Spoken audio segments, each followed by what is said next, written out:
Welcome to Websites and TV. I'm Patrycja Wojtkowiak. Social media definitely works as a marketing tool, if it's done properly. Poorly planned and executed campaigns can have the opposite effect, and this is particularly true of international campaigns. If you want to reap the rewards of social activity globally, you need to get local and create localized campaigns for each market you're targeting. Social specialist Emily Milsom joins me now to tell us why. Emily, why is it so important that you localize your international social profiles? Well, the most important thing about localizing your profile is that your customers really need to understand your message in both the language and the context that you're doing it in, because they can understand what you're writing, but if it doesn't make sense to them in terms of context, then they just won't be able to understand what you're saying and probably not come back. So, because if they don't find it interesting, relevant or engaging, why would anyone come back to the profile? So it's really important that that's done. Also, sort of different countries and languages really do require different information, and it's really important that you don't just think one size will fit all, because content, one size doesn't fit all in shoe sizes and things like that. So why would content? A perfect fit for content for each profile is the goal, really, and you can adapt different ones to match the profile, but really it's just making sure the content matches the profile. What constitutes a good localized profile? What are the key elements to consider? Well, the main element I would say for a localized profile is, like I said before, a profile your audience will understand in the correct language. So it has to be making sure for the people who are reading it, it's in the right language, so like Chinese, you've got Mandarin and traditional Chinese and Cantonese.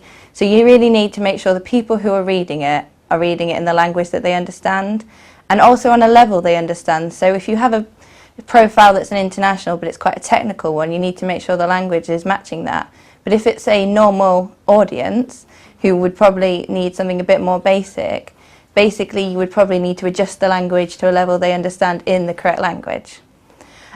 Also, it's really important element to include popular figures that they'll recognise, so that they think that you understand them and they know them. And also a popular figure is someone they can relate to, and again reinforce the communication between you and them. The most important thing really is engaging content. You can say something the same way over and over again, but obviously each time it has to be new and interesting and engaging, otherwise they're just going to get bored and they're probably not going to come back. Another really, really crucial element is making sure that it's a two-way communication. You're talking to them and your post, you keep talking to them, giving them new information, but if they can't come back to you and ask them the questions they really want to ask you, and you respond, sort of acknowledge that you've heard them and give them the information they require, then you're kind of losing something that social can offer you. Especially in a localized profile, you need to make sure you can hear what they're saying and respond in their language and in their culture. Could you share some examples of brands who have successfully localized their international social profiles?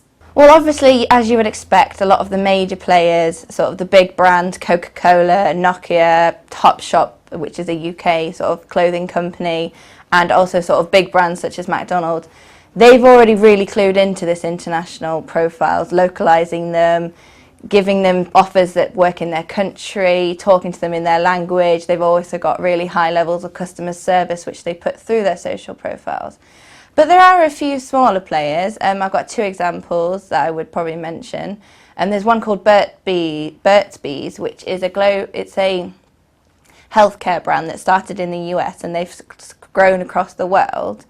And basically they have a global page, so that each page is all centralized and they have different versions in different countries, and they've really started to grow each page by adding new information into each one in the right language, connecting to popular figures, and also referencing sort of local news.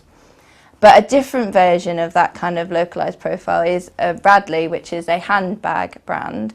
Basically they have a major UK page in England, especially this is Facebook I'm talking about, but they also have a Radley Malaysian page. So they've obviously noticed that market is quite strong for them, opened a page on Facebook particularly for that brand, and they've just infused it with information particularly for that market, really localised, and it's really good. So there's different ways of doing it, but there are some really strong people, and the smaller players are coming out as well doing it now.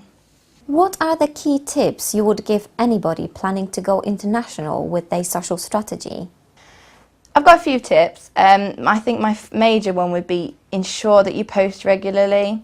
I've seen a number of profiles where they just post once a month and it just doesn't seem engaging, and why would someone check back if they think there's going to be nothing new for a long time? It's really important that you tap into local popular events, news, anything that's going on that keeps it up to date and something makes them want to come back to you. It's really crucial to maybe go and see what your audience are talking about, so that when you're posting, you know it's something they'll be interested in. And also, it's really important to create your content in the correct language. I've said it a few times, but it's really key. And try not to use machine translations because they just don't work. Your customers will know it, and then most likely it will affect their view of your brand. And then just using influence popular figures who are interested in your industry and brand in the country, and seeing if they can talk to you and help you in that country and relate to your customers, and just get involved really, start communicating. That's a really, really essential thing.